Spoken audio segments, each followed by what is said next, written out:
Welcome back to the JP Blender Breakdown channel. It's been a long time since I've posted last, and it's really good to be able to be back in Blender and uploading tutorials for you guys. In this Blender video, I'm going to teach you how to create this animation in Blender. It's a very simple animation of a cloth falling onto an object. Pretty easy. If you're a beginner, this is an excellent tutorial for you because you'll be able to follow along pretty easily. Alright, let's go ahead and hop right into Blender, and so yeah, we have the default scene right here. This is Blender version 3.0. If you have any of the versions, probably okay. I recommend the latest version of Blender, and that will be 3.0.1. So let's go ahead and hop right into the scene. We have our default scene with the cube and the camera and the lamp, of course. We're going to go ahead and delete all these objects. We're pressing A, X, and then we're going to press delete right there. Pretty easy. We'll press Shift A, and then under mesh, we're going to select a plane. This right here will be our like tabletop or desk, whatever it is. We're going to scale this up a little bit by pressing S, then 4, enter. That just scales up to be a little bit bigger. Press Shift A. Under mesh, we're going to select, I'm going to go with a cube here. It's a little bit big for me, so I'm going to press S, then 0.4, and then enter with the cube selected. Alrighty. Now, some of the cube is actually below the plane, so we're going to press G, then Z, we're going to bring it up over. Obviously, it's still kind of underneath it. So to be able to move this cube above the plane, but sitting onto it, we're going to press 1 on the number pad, and that brings us to front orthographic view, which is basically just a 2D view of the scene. Let's zoom in, press G, then Z, and slide it up until you're even with the red line, and then click. That will put the cube on top of the plane. Now let's go ahead and add the cloth. Let's press Shift A, under mesh, select plane. I'm going to scale it up just a little bit by pressing S, then 1.5, and enter. Next, I'll press G, then Z, and slide it up over the cube, and then left click. Now we have our scene here. It's pretty simple. We have our cloth, we have our cube object on the plane, which is like a tabletop or a desk or whatever it is.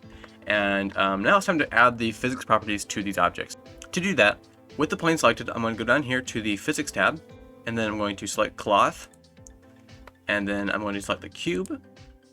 And with the physics tab open, let's press collision, and the same thing with the plane. Our next step is to give our cloth some more geometry. Right now, the plane only has 4 vertices, and you can see this by selecting tab on the keyboard. This brings you to edit mode. To give this plane more geometry and more vertices, you can right-click the plane, then select subdivide. Now this gives you twice as many vertices. You should keep subdividing the plane until it looks pretty detailed. Let's press tab to get back to object mode and press play. As you can see, the plane is falling onto the object like a cloth would. However, we still see that we have some issues with the cloth. You can see where some of the squares are and where we just subdivided it. To kind of smooth this out a little bit, right click the cloth and then select shade smooth. What this does is it eliminates a lot of those sharp edges. However, you can still see that we do have some on the cloth. Our next step for now is to add materials to these objects. With the plane selected, go press Materials, then New, and under Base Color, select Image Texture. Now we need to find an image to use. For this, I'll be using pixabay.com. In the search bar, type in cloth material, and press Enter. For this animation, I will be using this red cloth right here. You can select it, then select Free Download. For this tutorial, I'm going to be using this option, 1920 by 1280, and then press Download. Once it's downloaded, you can go back to Blender, and under Open, you can find the image.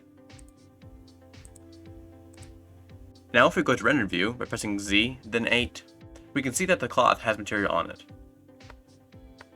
But as you can see, the cube and the plane do not. We'll use the same process to put materials on these objects. First, let's select the cube, then press New, then under Base Color, select Image Texture. Now we need to go back to Pixabay and try to find some more image textures. For this cube, I'm going to type in metal. I'm going to choose this image right here. Free download, then download. After it's downloaded, you can now go back to Blender and press open. Now find the image.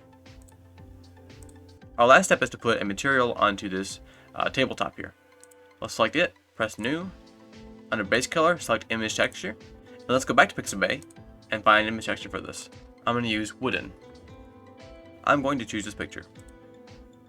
Free download, then download. After your image is finished downloading, go ahead and press open and find the image.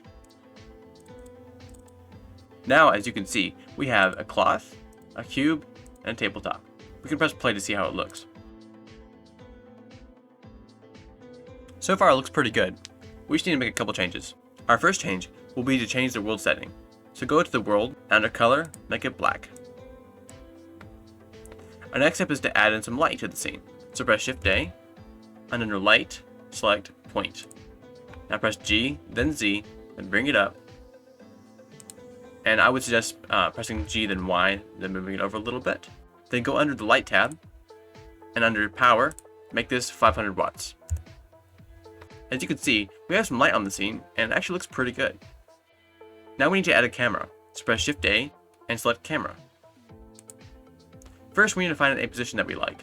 I like this camera angle, so I'm going to press Ctrl, Alt, and 0 on the numpad. This brings the camera to our view. To make some fine details, go ahead and press N on the keyboard. Under View, select Camera to View. Then press N again. Now we can zoom, pan, and rotate while looking through the camera. This all looks pretty good. However, this shadow right here is a little bit too dark for me. So I'm going to press 0 on the numpad to exit camera view, press Shift A, then under Light, select the point lamp, press G, then Y, and slide it over, then G, then X, and slide it over again, and press G, then Z, and move it up a little bit. Now I'm going to increase the power to 30 watts. What this basically does is it adds a little bit of light over the shadow. That way it doesn't look too unreal. Our last step is to go to frame 1 and make the finishing touches. Because of the occasional jagged edges that we had on the cloth, we need to subdivide this plane one more time. So select the cloth, then press Tab, then right click and select Subdivide. Now press Tab, and you should be ready to render. So go to the Output Properties tab, make sure the resolution is set to 100%, then make sure that it's outputting to the correct place. We don't want to render this animation in pictures, so go to the file format and select FFmpeg video. For me, I like to make the encoding MPEG-4, but do what's best for your computer. Our final step is to find out how long we want the animation to last. For me, I found that 90 frames would be good, so change the end value to 90. When you're ready to render, go up to the top bar and select Render, then Render Animation.